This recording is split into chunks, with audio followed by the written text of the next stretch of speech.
Hello friends, welcome to my class. चलिए आज हम डिस्कस करते हैं जीके के कुछ मोस्ट इम्पोर्टेंट क्वेश्चंस हैं जो कि प्रत्येक कॉम्पिटिटिव एग्जाम में आते ही हैं। चलिए हमारी क्लास का पहला क्वेश्चन देखिए। गेहूं की प्रथम क्रांतिक अवस्था कौन सी है? ए बालियां निकलना, बी दुग्धावस्था, सी कल्ले निकलना, डी इनमें से कोई नहीं। तो इसका जो करेक्ट आंसर है वो हो जाएगा हमारा ऑप्शन नंबर सी, कल्ले निकालना गेहूं की प्रथम क्रांतिक अवस्था है। ये बुवाई के कितने दिन बाद होती है? तो ये बुवाई से 30 दिन बाद होती है।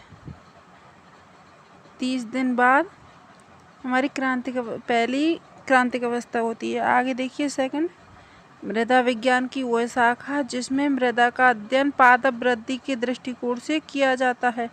ए पारिस्थितिकी, बी भूगर्भ विज्ञान, सी पेडोलॉजी, डी एडेफोलॉजी। तो इसका जो करेक्ट आंसर है वो हो जाएगा हमारा ऑप्शन नंबर डी, एडेफोलॉजी। और मृदा विज्ञान किसे कहते हैं? मृदा विज्ञान के अध्ययन को पेडोलॉजी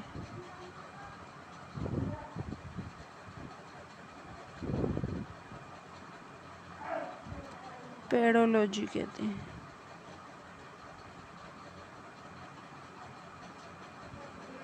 आगे देखिए, वाक और अभिव्यक्ति की स्वतंत्रता असीमित नहीं है, इस पर कब प्रतिबंध लगाया जा सकता है? ए राष्ट्र की एकता एवं अखंडता के पक्ष में, बी संसद और न्यायालय की अवमानना या मानहानि, सी लोक व्यवस्था, शिष्टाचार एवं सदाचार, डी उपर्युक्त सभी आधारों पर।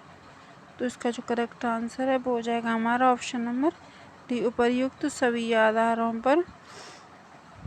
आगे देखिए, निम्न में से कौन सा विषय राज्य सूची में उल्लिखित नहीं है? ए कृषि, बी कानून व्यवस्था, सी नागरिकता, डी भूमि एवं राजस्व।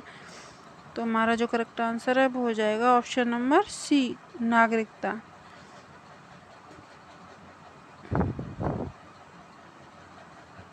आगे देखिए, जल संरक्षण के संदर्भ में निम्न में से कौन सा कथन? ए जल अनवीकरणीय संसाधन है, बी वन अथवा वनस्पति आवरणों के द्वारा भूमिगत जल स्तर को सुधारा जा सकता है, सी पृष्ठीय प्रवाह को नियंत्रित करना जल संरक्षण के तरीकों में से एक है, और डी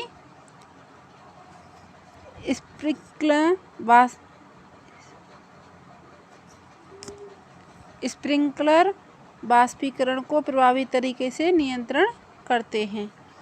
तो हमारा जो करेक्ट आंसर है वो हो जाएगा ऑप्शन नंबर ए, जल अनवीकरणीय संसाधन है। तो ये क्वेश्चन मतलब जो ऑप्शन है वो रॉन्ग है, क्योंकि जल एक नवीकरणीय संसाधन है। आगे देखिए, निम्न में से किसने शिक्षा का एक महान विक्रमशिला महाविहार का निर्माण करवाया था? ए धर्मपाल,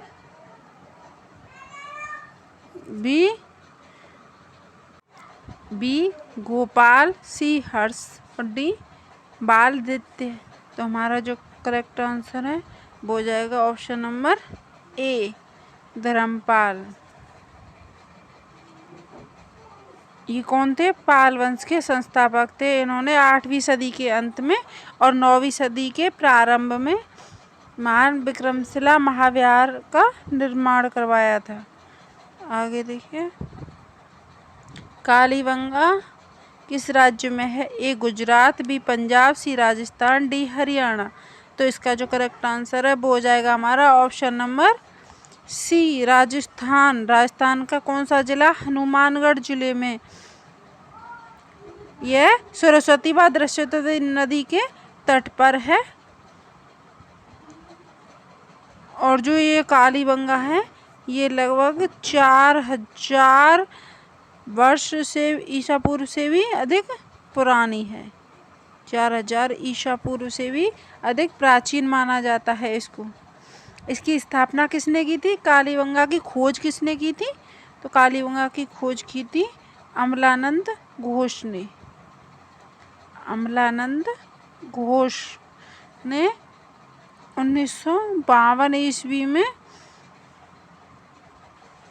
कालीबंगा की खोज की थी। आगे देखिए, किन आधारों पर राष्ट्रपति राज्यपाल को पदच्युत कर सकता है? ए, कदाचार, बी, असमर्थता, सी, संविधान का उल्लंघन, डी, राज्यपाल की नियुक्ति के आधार पर संविधान का कोई उल्लेख नहीं किया गया है।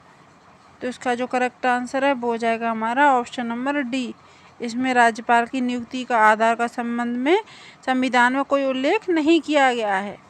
आगे देखिए, राज्य विधानसभा की अधिकतम सदस्य संख्या कितनी हो सकती है? ए, 400, बी, 500, सी, 550, डी, 550।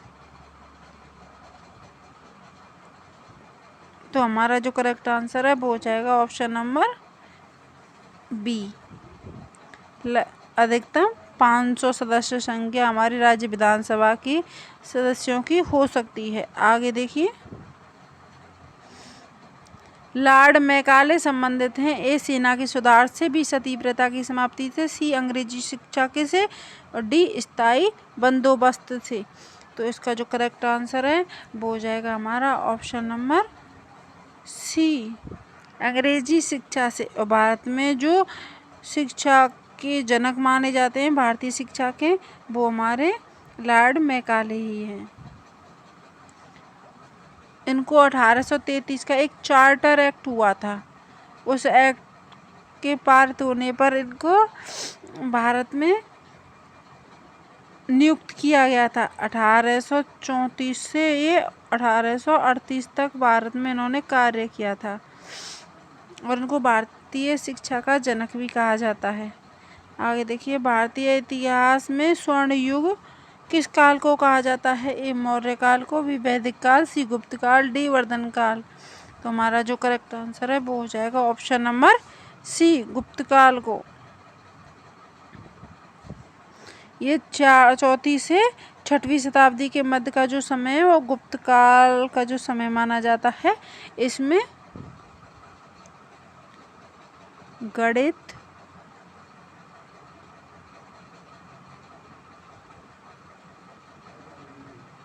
खगोल विज्ञान, धर्म, दर्शन आदि जो थे उनमें महत्वपूर्ण उपलब्धि पाई गई थी। आगे देखिए, सिकंदर लोदी ने किस नगर की स्थापना की थी? ए, इलाहाबाद, बी, सिकंदराबाद, सी, कानपुर, डी, आगरा। तो इसका जो करेक्ट आंसर है वो हो जाएगा हमारा option number D. Sikandar Lodi ने आगरा शहर की स्थापना 1504 ईस्वी में की थी और उसे अपनी राजधानी बनाया। आगे देखिए, पृथ्वी और चंद्रमा के मध्य लगभग कितनी दूरी है? ए, 4,84,000 किलोमीटर, बी, 3,84,400 किलोमीटर, सी, 3,40,400 किलोमीटर, डी, 3,64,400 किलोमीटर। तो इसका जो करेक्ट आंसर है वो हो जाएगा ऑप्शन नंबर बी, 3,84,400 किलोमीटर। आगे देखिए, निम्न में से कौन सी एक नदी विभ्रंश घाटी से होकर के बहती है? ए, गंगा नदी, बी, नर्मदा नदी, सी, कावेरी नदी, डी, कृष्णा नदी। तो ऐसी कौन सी नदी है जो कि विभ्रंश घाटी से होकर बहती है? तो हमारा जो करेक्ट आंसर है वो हो जाएगा ऑप्शन नंबर बी, नर्मदा नदी। और जो नर्मदा नदी है वो हमारी एस्चुरी बनाती है और अरब सागर में गिरती है। अरब सागर में बंगाल की खाड़ी के बंगाल की नहीं, खंबात की खाड़ी के मुहाने पर। और इस जो नर्मदा नदी है इसको मध्य प्रदेश की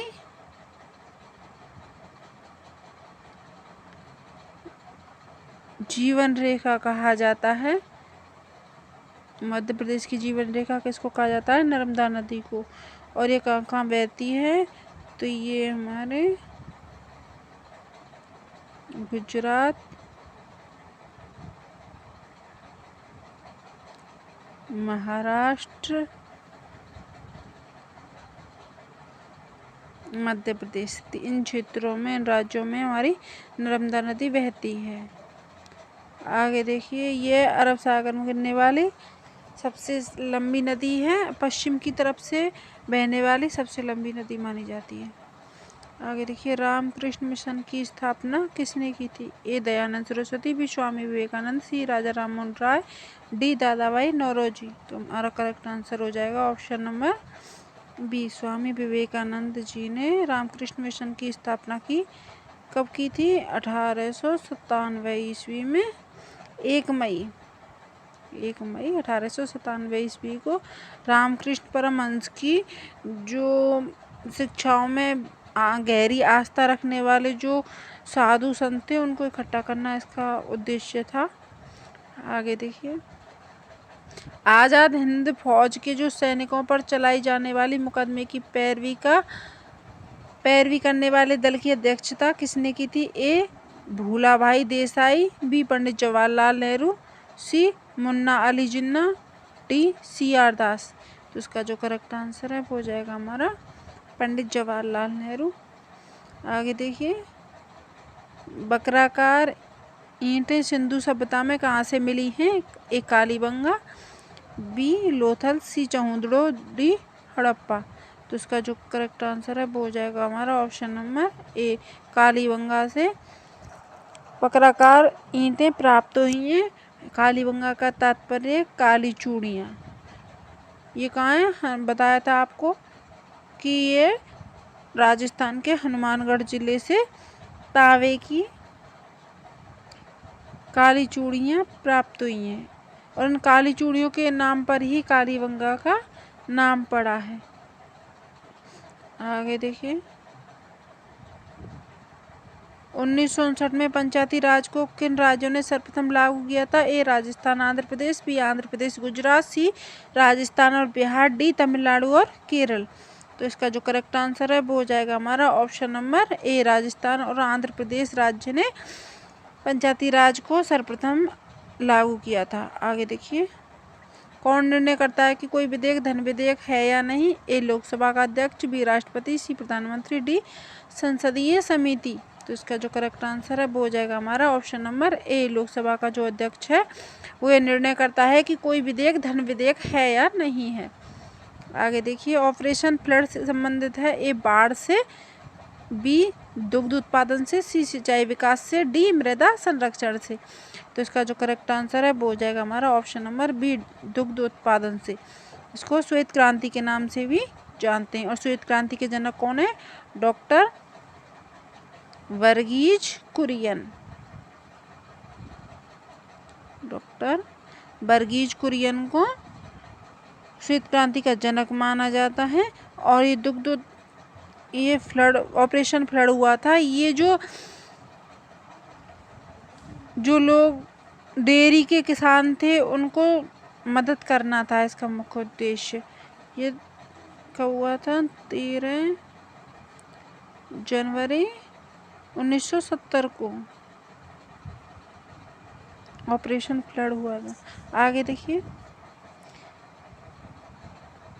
पृथ्वी की आंतरिक संरचना में कोर का निर्माण किन तत्वों से हुआ है? A silica aluminium, B silica magnesium, C लोहा एवं निकल, डी सिलिका एवं लोहा। तो इसका जो करेक्ट आंसर है वो हो जाएगा हमारा ऑप्शन नंबर सी, लोहा और निकल एवं फेरस। कौन सी परत बनी है? निफे, स्याल, शिमा और निफे।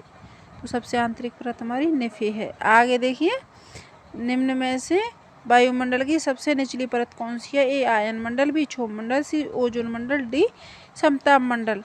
तो इसका जो करेक्ट आंसर है वो हो जाएगा हमारा ऑप्शन नंबर बी, क्षोभ मंडल सबसे निचली परत है। पृथ्वी से 12 किलोमीटर तक क्षोभ मंडल मानी जाती है और इसमें बादलों का बनना, आंधी तूफान, ये सभी किस में आते हैं? क्षोभ मंडल में। समताप मंडल 12 से 50 सेकंड परत मानी जाती है। वायुयान किस में उड़ाए जाते हैं? समताप मंडल में उड़ाए जाते हैं। और जो समताप मंडल में ओजोन परत है ओजोन मंडल वो भी समताप मंडल में ही है, जो कि सूर्य से आने वाली पराबैंगनी किरणों से हमारी रक्षा करती है। और ओजोन मंडल के लिए कौन सा प्रोटोकॉल बनाया गया था कनाडा में, तो वो था मॉन्ट्रियल प्रोटोकॉल। कौन सा था? मॉन्ट्रियल प्रोटोकॉल, जो कि ओजोन परत के क्षय को बचाव को रोकने के लिए उसने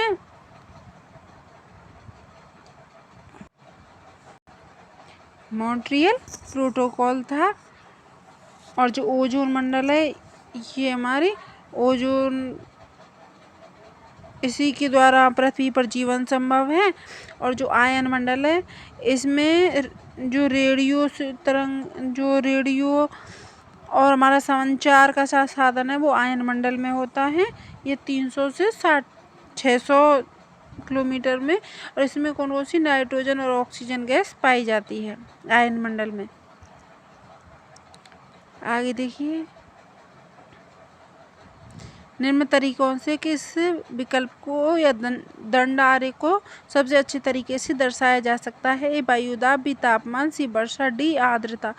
तो इसका जो करेक्ट आंसर है वो हो जाएगा हमारा ऑप्शन नंबर सी, वर्षा को दंड आरेख के माध्यम से अच्छी तरह से दर्शाया जा सकता है।